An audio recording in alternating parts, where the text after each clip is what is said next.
Welcome to Going Off Subject, a Jones College radio and TV production in association with Free State Records. I am your host, Ollie Hammonds. In studio today with me, helping cast my bronze voice over your speakers, is the great one, the great producer, Matt McGuffey. And our very special guest this week is Jones College football coach, Grant Garner. Coach Garner, thank you so much for coming in. My pleasure. Thanks for having me. Coach Garner, we always have like a customary first question, and it really kind of kicks off the conversation. So the first question I have for you today is, where were you born? Where did you grow up? What sports did you play? What was your childhood like? Yeah, I grew up in Dallas, Texas, or at least Mesquite, which is, a rock's throw from Dallas. Love sports. Absolutely couldn't get enough of it. Wanted to do it all the time. That was my freedom and my outlet, I guess, and had fun with it. Which really nobody in my family is that athletic, so I don't know what pulled me in that direction. But yeah, love it. Obviously, I guess that's why I'm a coach now. Yeah. So, what brought you to football? Like, what made you go football? This is what I like. Yeah. I ended up playing football in college, so I think I just kind of gravitated towards it since that was kind of my career, I guess. I just got into the game and loved it, and I loved the strategy behind it and the work ethic and the camaraderie and unity. But ultimately, I just, without knowing other sports, as well as I feel like I know football, there's a lot of strategy going on and week to week and player to player, not only schematically, but just, personnel. So the variables change so much, and I just love figuring out the best way to maximize what we have versus who we're going against. Yeah. So. How'd you start your high school football career? What was your high school football career like? So I went to North Mesquite, go Stallions. We were not very good when I was there, but traditionally a very, very good program. So growing up where there's a lot of money and football is extremely important. I should say a lot of investment into football and a lot of great players. From there I went to Oklahoma State. And had a little career there from 2007 to 11. Yeah, so we've had a few people in here who, Coach Quasey Drake, he went to Auburn. Coach Mueller, he played for Southern Miss. Things like, what was your recruitment process like? Because they're all different. Like, they really are all different. How did you choose Oklahoma State? What was that like? Yeah, so I kind of had, the two or three worst schools, I guess, in every conference as a scholarship offer. But I wanted to be relatively, well, actually, I didn't really want to be close to home. I didn't care that much, but I wanted to be in the Big 12. And so I felt like Oklahoma State was on the rise and they were going to be a pretty good program. And I felt like there was stability at the position coach as well as the head coach. And it can't be that they were a Nike school, so all the things kind of aligned and seemed like their facilities were, top notch. Boone Pickens had invested a lot of money into them. I just felt like, I was buying stock low and going to be able to sell high. And fortunately, I feel like I made a good choice. Yeah. So every player that goes from one level to the next always talks about the difference. And, a lot of times you hear the stories of people who are like, I wasn't ready for it. Were you at all, how did you prepare yourself mentally? I'm no longer a high school football player. I'm now a college football player. How did you mentally prepare yourself for the new expectations you had and the new level of competition you were facing? Yeah, that's a great question. I feel like that's a thing that no matter how much preparation you do, man, it's an extreme adjustment going from high school to college. Not necessarily, for me, it wasn't a big adjustment athletically or schematically. I felt like my high school head coach Steve Bragg did a phenomenal job of developing me, 300, not just me, our whole team, our program, 365 days a year in the weight room, toughness, discipline.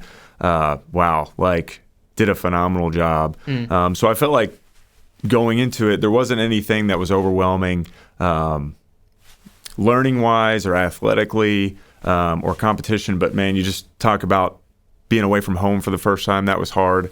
I feel like God kind of prepared me for that in a sense because my parents got divorced when I was, I think, in kindergarten.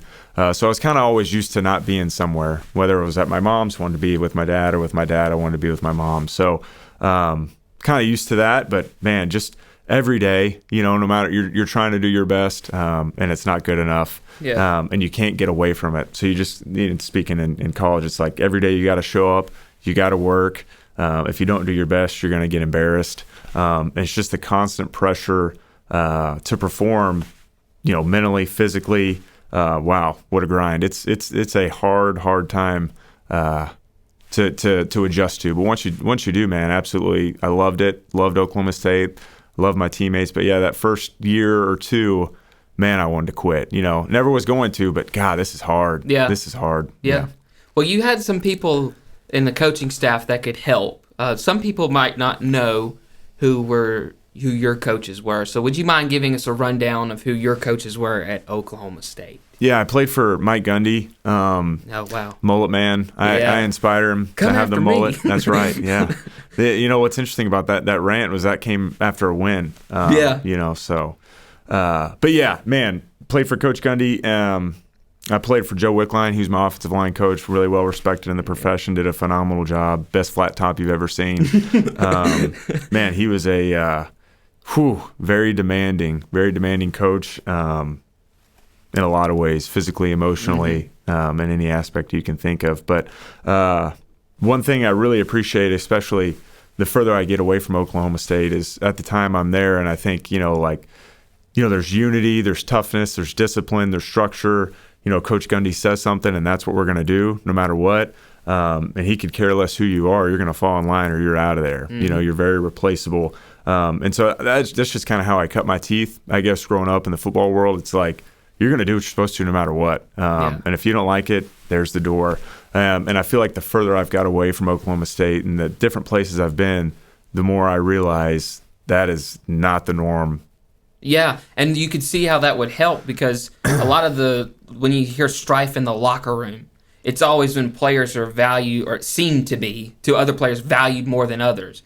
And I could see how that would help, I guess you say freshmen and sophomores, seeing that juniors and seniors are getting treated just like I am. So it is sort of like, I guess, a unity. I guess that would create a unity. Is that what you're saying? Yeah, much? I mean, for sure, in a sense, no one's above the team. Yeah. I think there was a sense of that. And I think, you look back, and I think like Josh Cooper and Brandon Whedon, two of my good friends, roommate, and man, it's almost like anytime they'd mess up or we'd mess up, it's like Gundy was going to punish you quick, almost hoping that you'd quit and get out of there. Yeah. Not knowing, I guess, that those guys, Whedon was a first-round pick, and Josh Cooper played in the NFL for a few years.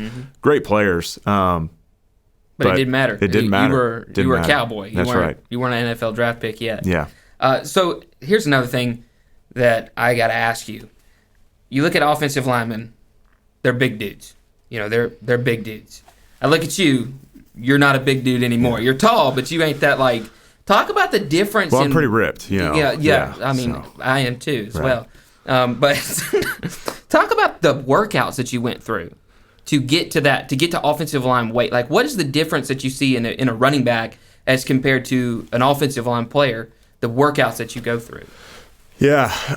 So my freshman year of high school, I'm 6'3". I was 180 pounds at the time, my freshman year. And then gradually I put on 20 to 30 pounds every offseason because I knew I wanted to play offensive line. I wanted to play in college. My dream, I guess, my goal was to play at Nebraska. Didn't quite reach that goal.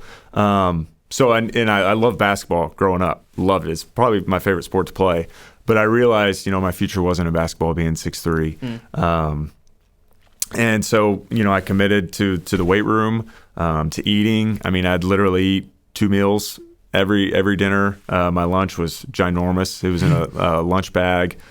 Stuffed my face, for 8 years in order to gain weight, the right kind of weight, I guess, because, man, we were burning some calories. In high school, I did powerlifting in the morning. I think we started at 6 a.m., and so I did powerlifting, which was, an hour workout, whatever it was, and then went to school, and then we did our off-season training, which was not easy. It was a grind. It was just a gut check. You were going to do something every day that was a gut check. So, so for 4 years, I did 2 workouts every day during school, and I think that allowed me to grow and get better and put on the weight. But as far as position-specific workouts, things are going to be tweaked a little bit, as far as what position you play. You know, skill guys are going to run just a little bit more. Yeah. Big guys are going to lift a little bit heavier. But I think it's relatively the same. Yeah. So your workout, you talk about how in the offseason you always had like gut check. Would you say offseason workouts suck the most compared to in season? Like what would you say as a football player is the hardest season, in season or off season? Like what's the most physically demanding? Yeah, I think football season's harder mentally because there's no break. I mean, it sounds crazy, but and there's actual results to look at to see how you're doing, I guess you could say too. Yeah, it's just the everyday like demand to be at your best, because if you're not, you're gonna get mother effed, you know. Yeah. And so I think mentally it's just so taxing, and the season's so long because you start in college, at least you start in August and you're not done until January-ish. And if you make a bowl, I mean, people tell you they love bowl games and all that, but boy, I hated them. Oh my gosh, because now you're going into camp all over again. You got 14 practices in Stillwater. It gets cold. Yeah. So we didn't have an indoor at the time. So you're talking about 10-degree practices. Nobody's on campus. Football weather. And I'm doing all this for a 32-inch TV. No thanks. I'd rather be at home. I got to miss Christmas. I don't get to be with my family. Yeah. I don't get any time off from school because we don't get the break that all the normal students get. I don't know how I got on that tangent, but yeah, hated bowl games as a player. Yeah. So I have. Did I answer your question? I'm sorry. You did answer my question, actually. I have. Off season was easier because you got the weekends off, right? Okay. But physically, you're always sore. Yeah. You're always sore. But in the season, something hurts. Yeah. It's a different kind of pain. But being 300 pounds. I mean, I planned my day around not having to go upstairs, I was very efficient with every step I took when I was 300 pounds. Thought it out. So almost a prisoner in your body, I guess. So I found here on the interwebs, the worldwide interwebs. Oh, wow. On Oklahoma State's athletic page. This is an article from 2007, and it's 20 questions with Grant Garner. Let's go. Now, this is... How old? So I'm 18 years old. Keep that in mind. So you're 18 years old. Yeah. So I'm going to read off... I don't think I'm going to read off the answer. I might read off the answers. Okay. But I'm going to ask you these questions. We're going to see how they've changed as fun. maturity has come along. So question 1, and this will absolutely date the article. What CD are you listening to right now? What's a CD, Coach? We're going to mostly ask you what you listening to on like any streaming. What music are you in right now? Today I like to be productive with my time. So I've got 3 kids, and they keep me tired. That's for sure. So I don't listen to a lot of music. Yeah. I listen to a lot of podcasts. Yeah, okay. But if I'm listening to music, it's usually some worship, whether it's Hillsong United or Young and Free or whatever. Yeah. But podcasts, I really enjoy Move the Sticks. It's a football podcast. It's awesome. I enjoy Hardcore History. It's just about history. Yeah. So those are 2. So you went from trying to educate. Well, you came from this. Do you remember what your answer was to this question? Do you even remember this? No, I don't remember. Yeah. Your answer was Dog Problems by the Format. So you've gone from that to great CD to education. Man, I was a smart kid. First one is maturity there. If your home was on fire and you only had time to save one possession, what would you save? Today. Man, that's I don't know. Maybe a shirt or a favorite sweater. I don't know. Maybe my favorite pair of shoes. Yeah. Your answer that day was my Xbox. Let's go. So we have your priorities there. What is your favorite thing about football? Oh, this is a good one. I think today just the strategy behind it and seeing how kids change. How I think. Man, what an avenue, an opportunity for guys to change their lives. And I think after they're done being at Jones for 18 months or whatever it is, they're hopefully the idea, and for the most part, they're completely different people. Yeah. And I think they learn things about themselves, habits, how to work that I don't know if you can learn in very many other avenues outside of sport. Yeah, but you stay pretty consistent. Your answer was it reveals your character. So Let's go. What's your favorite superhero? Batman. He's the only one that's real. Oh my gosh, it's the exact same answer. Let's go. What is the one TV show you can't miss? PTI. Pardon the interruption. Same exact answer. What is the best gift you've ever received? I I guess my salvation. Yeah. Oh my gosh. I think you just told me you don't remember this, but you actually do. That was the exact answer then. Okay, here's number 7. Who is the best football player of all time? Well, I'm not qualified to answer that, but I would say, I guess let's go with Barry Sanders. He's a poke. Yeah. Why not? So your answer there was Vince Young. Okay. Okay, so number 8. Who is the biggest influence in your life? I think it's my coaches. And if I had to say one, it'd be my high school head coach, Coach Steve Bragg, Okay. I think. Yeah. Yeah. So your answer here was Frank Tomlinson, a preacher from back home. Oh. Okay. So number 9. This is my favorite one. If you were a cartoon character, who would you be? I'd be Cartman from South Park. I don't know. Yeah. Your answer that day was Bugs Bunny. So that's 2 solid ones. Okay. And I think we already know the answer. If you could play any other sport, what would you play? Basketball, baby. That was the answer that day. Fade too. away. What is your favorite movie of all time? Saving Private Ryan. Ooh, that's a good one. It is. The answer here was V for Vendetta. But that's a solid one, Saving Private Ryan. Who's your favorite actor of all time? Is it actor or actress? It's the question says actor. Okay. Brad Pitt's a good one. It's fun to look at. He said Jude Law that day. So it's a bit of a change. But not much of a change. Yeah. You're answering a lot of these the Both exact handsome men, yeah. What is your favorite pro football team? Dallas Cowboys, are you kidding me? I was about to say, that's the same answer here. That's the only thing I'm a true fan of. So here's my question. How long do they give Dak until you think Dak gives a little bit more? He's got to win a playoff game this year at least. Yeah, I hope they get rid of him. I love him. Good I do guy, too. leader, and all that good stuff. But in my opinion, watching every snap, he's just not good enough to win because of.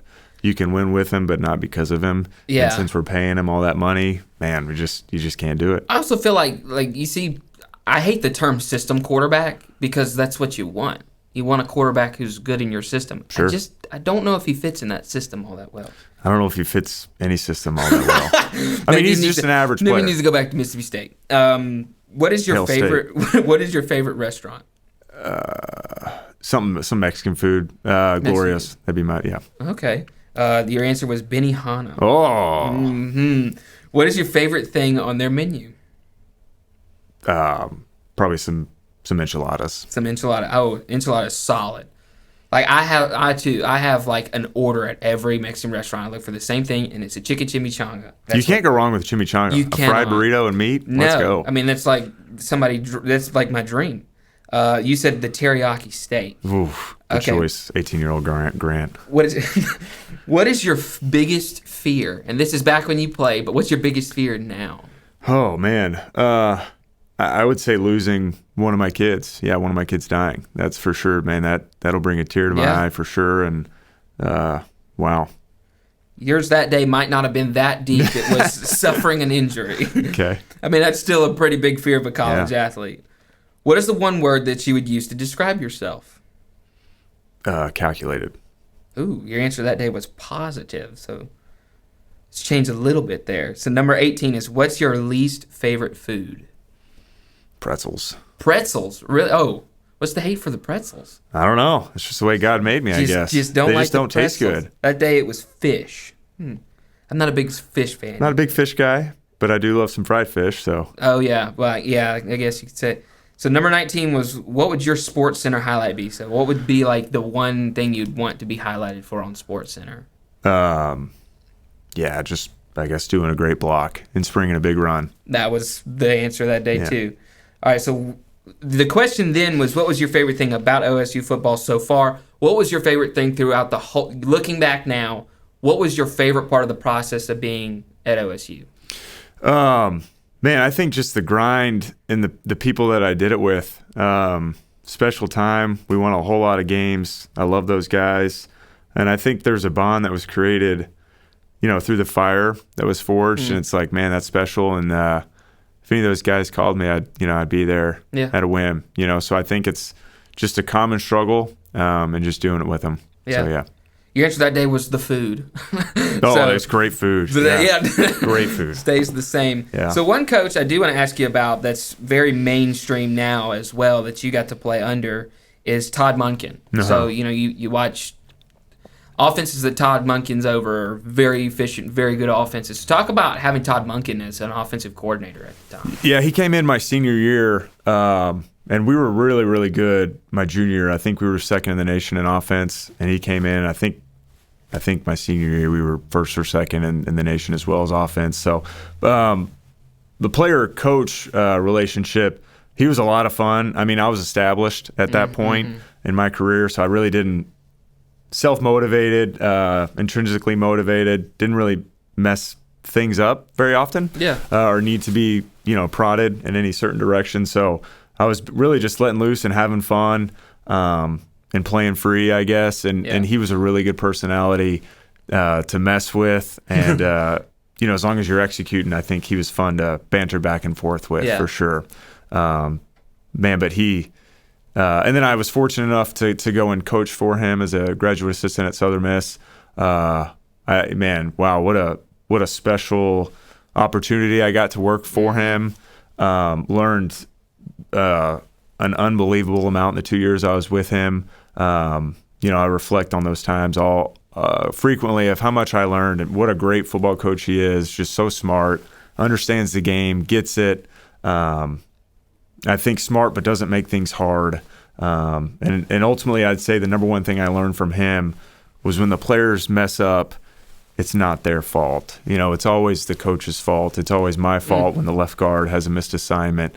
And I believe any other way to look at it is unproductive. And so I think that's the biggest thing I learned from him is it's never the player's fault. Yeah. So you talked about something in there about being established and how you were playing free, you said. Do you know who Joe Madden is? Yeah. Yeah. So Joe Madden, great Angels manager, right? Yeah, he was. I'm messing with you. I know you're a Cubs fan. I'm a huge Cubs fan. Yeah. So that's what I was about to say. He won the World Series. How dare you? He talks about breaks down the 5 levels of being an athlete. He says professional athlete, but I think this can follow you anywhere.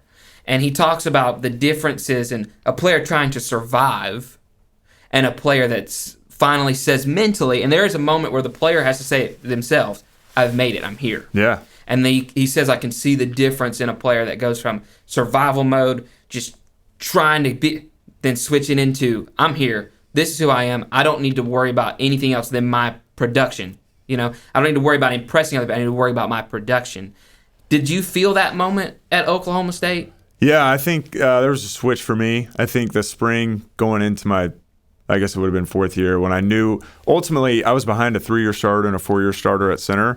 So it's like I wanted to get better, but I kind of knew it doesn't matter. It's it's going to be hard to get on the field. You're where you're going to be.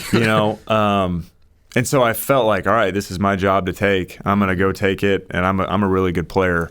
And I think it just took time to get in that right mindset, because wow, what a jump going from 18 years old trying to block 22-year-olds who are 300 pounds and explosive, strong. Yep.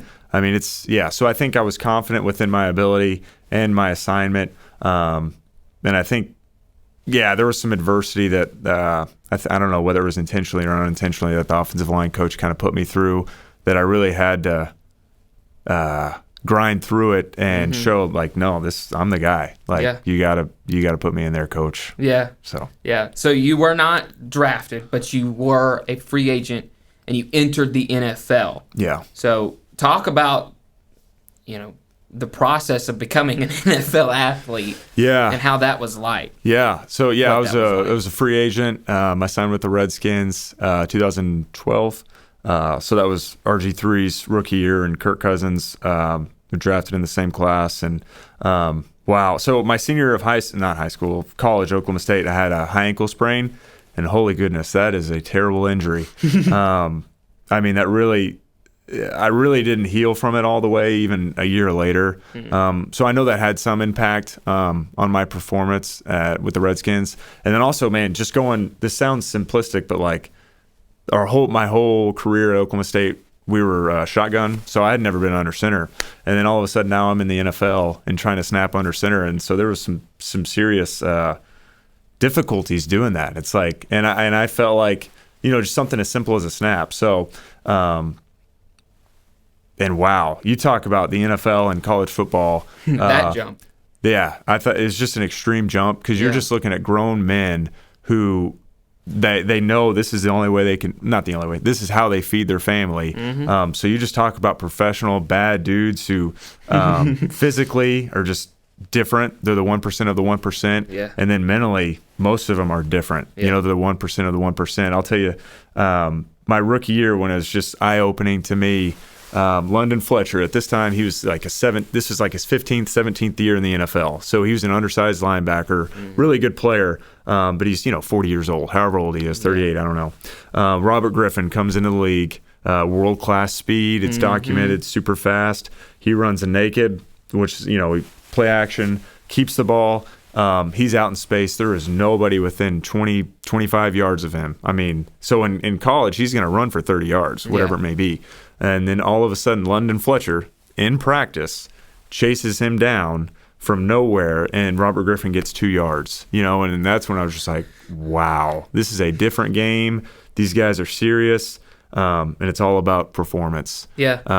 But yeah, I thought it was a bigger jump going from college to NFL than going from college to from high school to college. Yeah, I could see that.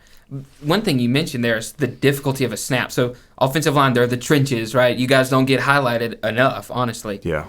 Talk about, what's the difference? Talk about the technique of going under center. Why is going under center more difficult than just a normal snap? And talk about that process. I don't think one or the other is more difficult. They're just different. You just had to learn it. You just had to learn it. Just had to do it. But for me, it was more difficult because now all of a sudden I got some dude up under me feeling on me that I'm not used to that. I've been operating free. The football has been free, if you will, for 5 years, and I've been able to move however I want. But now it's like this dude's under me. I got to keep my bottom still and stable in order for him to take the snap. So it was definitely you had to move different with a guy being underneath you. Yeah. Yeah.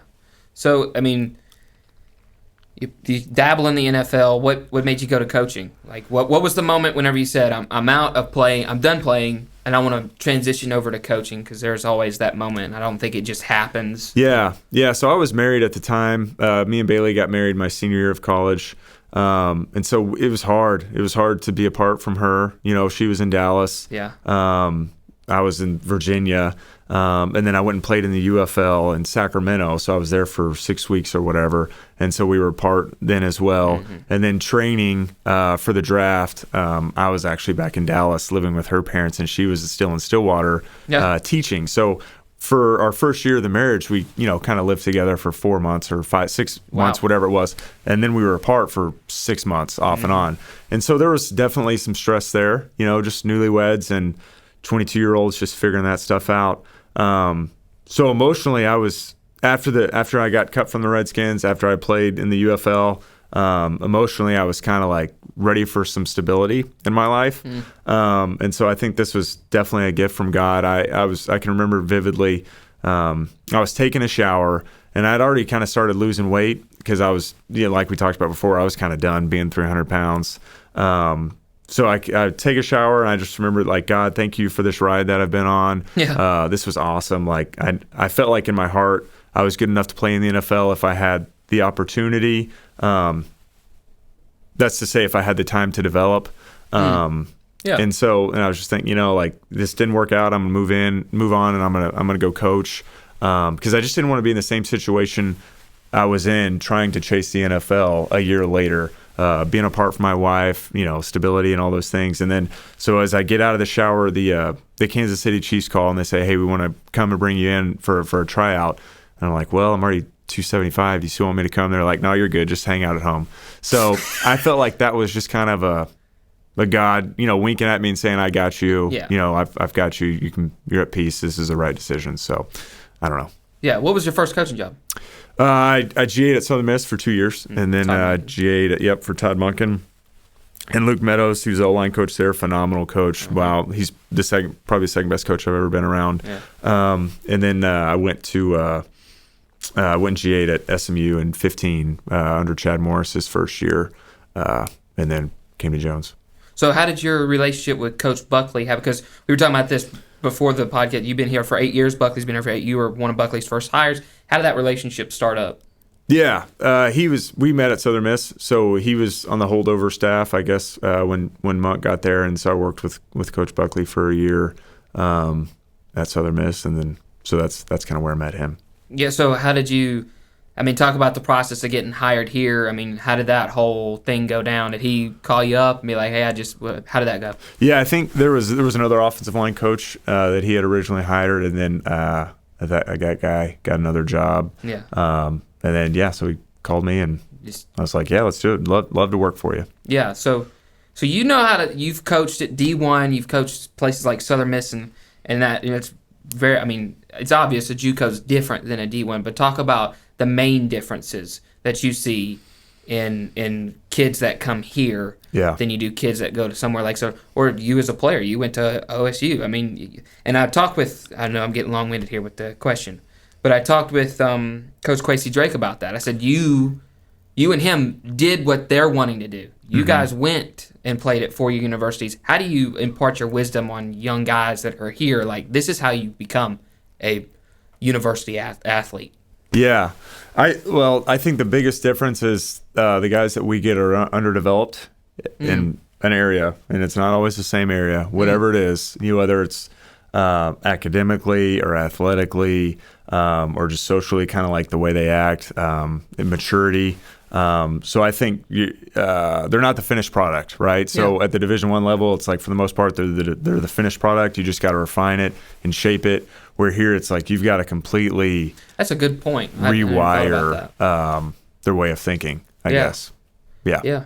So one last question. Did I answer your question? You did actually, because I've never actually thought about that. Because you always think, well, it's the same way of football here as it is at a university, but what you're saying is that it's different. You're almost like high school coach part 2. I guess you could say you're still trying to develop them. For sure. Like you said, they're not anywhere near the finished product. No. So that I can see how that's difficult. Yeah, and I just think that the amount of time you get here, it's just, man, it's tough. Like for a kid to be a senior in high school, and then typically, right, just the way God made us, people were lazy for the most part. So they go from playing football and they get done in, let's say, December if they had a great year, and then typically if they're not playing another sport, they don't do anything for 7 months. You know, so then they show up here in July, and we got to get them in shape. They got to learn a new playbook. They got to be away from home, and they got to go out and play week 1, September 1st, whatever it is. So you got 7 weeks to get through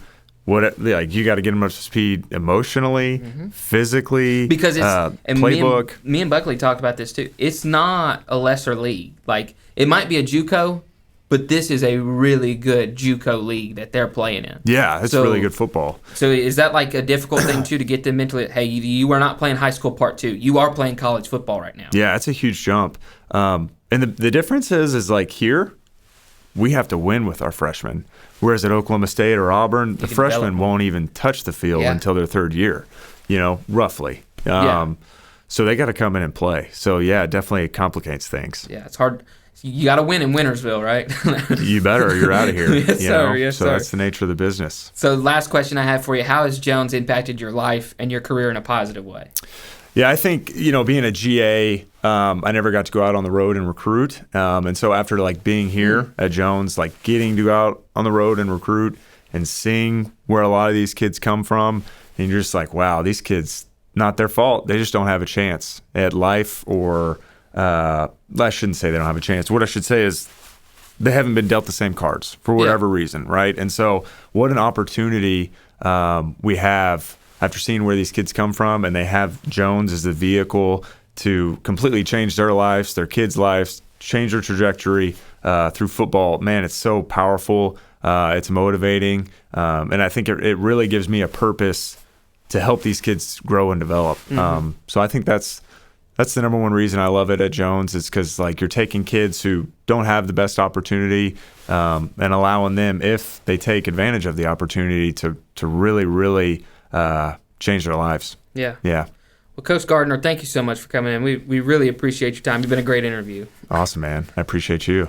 Well, you've been listening to Going Off Subject, a Jones College radio and TV production in association with Free State Records. I'm your host, Ollie Hammonds. In studio today with me was the great producer, Matt McGuffey. And we'll see you next time.